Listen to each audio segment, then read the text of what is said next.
I've always wanted to be a pilot, and I've always wanted to be a combat pilot. So when I say that I should have the right to be in combat, I'm saying that I should be afforded the opportunity to use those skills and to fight and defend and protect the things that I believe in.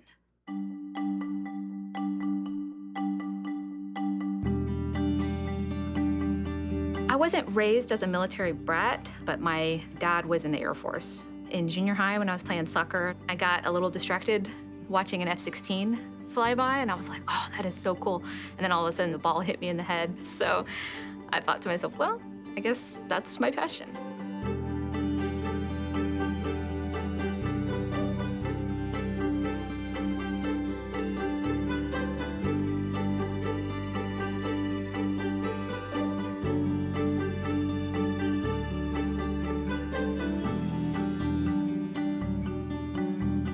I reported in to my first commander, thinking he would be a mentor, and I saluted him, and he didn't even look me in the eye and said, the first time that your time of the month gets in the way of your job, I'm gonna replace you and get out of my office. And I was like, this is a test. This is a test, I'm sure of it, because nobody actually says things like that, right?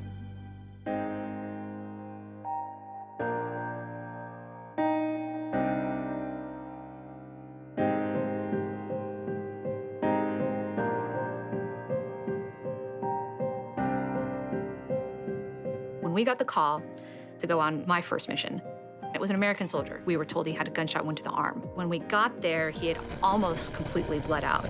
And 5 minutes into the return flight, our medic was telling us he's gone. It was really difficult to go from being excited to get my first pickup to losing an American soldier on board my aircraft. And I remember,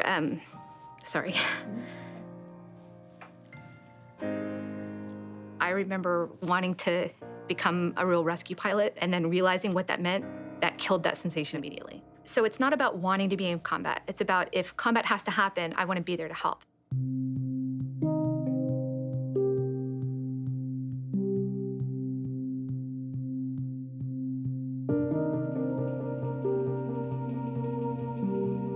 I felt warm, and I saw my aircraft commander's reaction, and I looked down, and sure enough, I had blood, all over my arm and my leg. I had about 15 pieces of shrapnel in my arm. The bullet fragmented when it came through. So I had to kind of prove to them, no, I'm fine. I'm not in shock. I'm fully functional. After we sort of crash landed, we were receiving a lot of small arms fire, but we didn't know exactly where it was coming from. So I saw somebody came out from the cover to shoot at us. I raised my rifle and started returning fire without any hesitation. I belonged there. I have that warrior spirit, and it came out.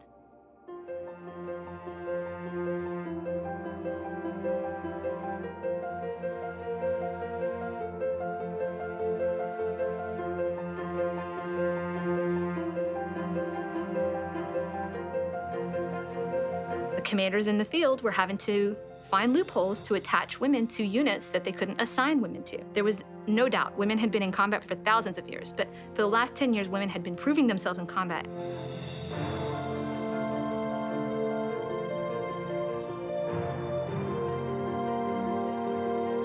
Today, we are eliminating the direct ground combat exclusion rule for women.